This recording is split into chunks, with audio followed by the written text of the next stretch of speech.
www.geniuscorner.com.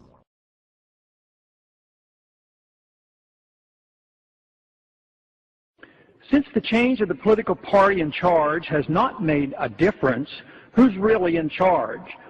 Someone is responsible, and it's important for those of us who love liberty and resent big brother government, identify the philosophic supporters who have the most to say about the direction our country is going.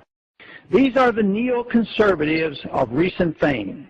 Granted, they are talented and achieved a political victory that all policymakers must admire. But can freedom and the republic survive this takeover? That question should concern us. Neoconservatives are obviously in positions of influence and are well placed throughout our government and the media. The neoconservatives, a name they gave themselves, diligently worked their way into positions of power and influence. Above all else, they were not and are not conservatives dedicated to limited constitutional government. More recently, the modern-day neocons have come from the far left, a group historically identified as former Trotskyites. Liberal Christopher Hitchens has just recently joined the neocons, and it has been reported that he has already been to the White House as an ad hoc consultant. Many neocons now in position of influence in Washington can trace their status back to Professor Leo Strauss of the University of Chicago. Paul Wolfowitz actually got his PhD under Strauss. Others closely associated with these views are Richard Pearl, Elliott Abrams, Robert Kagan, William Kristol. All are key players in designing our new strategy of preemptive war. Others include Michael Ledeen of the American Enterprise Institute, former CIA Director James Woolsey, Bill Bennett, Frank Gaffney, Dick Cheney, and Donald Rumsfeld.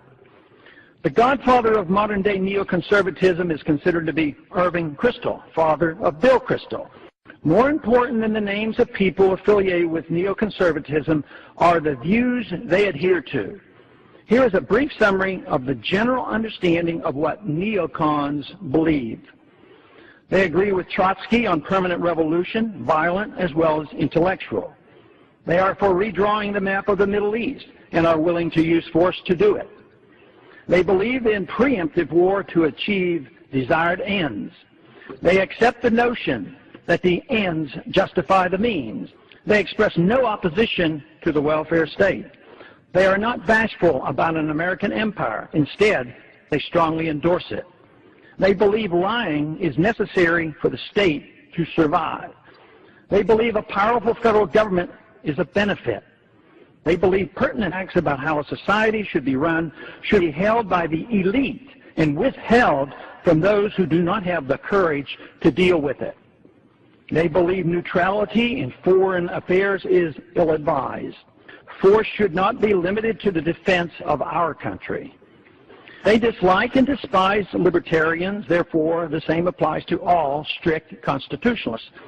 They endorse attacks on civil liberties, such as those found in the Patriot Act, as being necessary. They unconditionally support Israel and have a close alliance with the Likud party. Various organizations and publications over the past 30 years have played a significant role in the rise to power of the neoconservatives. A product of the Bradley Foundation, the American Enterprise Institute led the neocon charge, but the real push for war came from the Project for a New American Century, another organization helped by the Bradley Foundation. This occurred in 1998 and was chaired by Weekly Standard editor Bill Kristol. They urged early on for war against Iraq, but were disappointed with the Clinton administration, which never followed through with its periodic bombings. Obviously, those bombings were motivated more by Clinton's personal and political problems than a belief in the neocon agenda.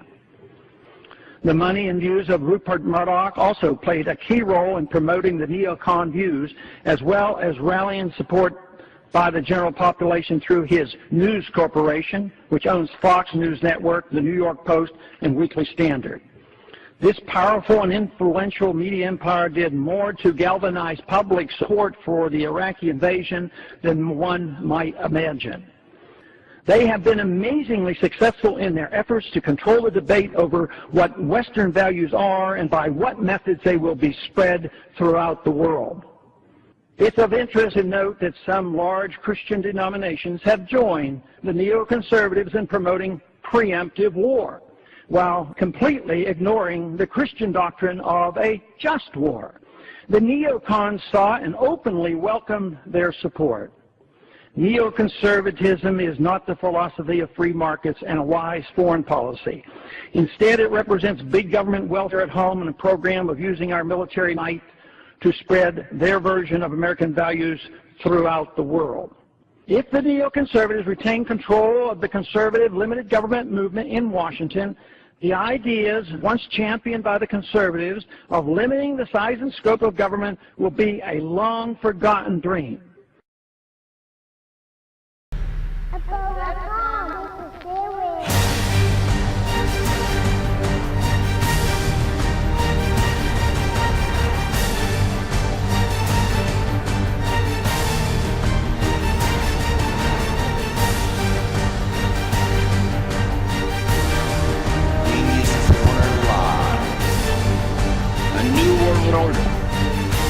This is a war, people!